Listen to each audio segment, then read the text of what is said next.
Everyone, ఈరోజు వీడియోలో మనం హ్యావ్ టు మరియు డోంట్ హ్యావ్ టుని ఎలా ఉపయోగించాలో తెలుసుకుందాం.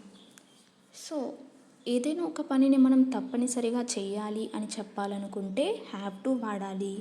ఏదైనా ఒక పనిని మనం చేయాల్సిన అవసరం లేదు అని చెప్పాలనుకుంటే డోంట్ హ్యావ్ టు వాడాలి. సో ఈ రెండు పదాలు మనం గుర్తుపెట్టుకోవాల్సి ఉంటుంది. సో ఖచ్చితంగా ఒక పని చేయాలి అనుకుంటే హ్యావ్ టు, ఆ పని చేయాల్సిన అవసరం లేదు అని చెప్పాలనుకుంటే డోంట్ హ్యావ్ టు వాడాలి. For example, I have to go to school. నేను పాఠశాలకు వెళ్ళాలి. She has to finish her homework.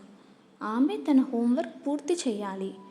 One more example, she has to wear uniform to the school.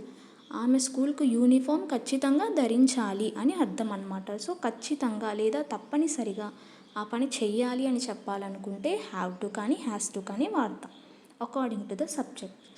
Next, I don't have to go today. నేను ఈరోజు వెళ్ళాల్సిన అవసరం లేదు. So ఇక్కడ అవసరం లేదు అని చెప్తున్నాం కాబట్టి డోంట్ హ్యావ్ టుని యూజ్ చేసాం.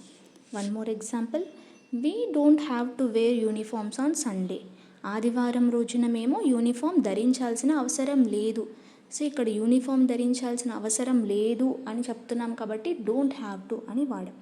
సో ఎప్పుడైనా కూడా హ్యావ్ నాట్ టు అని ఎప్పటికీ కూడా అనకూడదు, డోంట్ హ్యావ్ టు అని అనాలి. సో క్లియర్ కంపారిజన్ కనుక చూసుకుంటే have to, I have to study, నేను చదవాలి.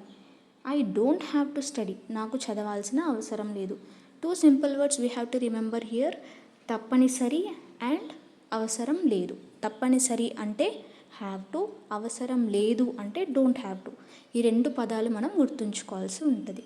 సో ఇప్పుడు మీరు హ్యావ్ టుకి మరియు డోంట్ హ్యావ్ టుకి సో మీ ఓన్గా 2 సెంటెన్సెస్ని కమెంట్ రూపంలో తెలియజేయండి.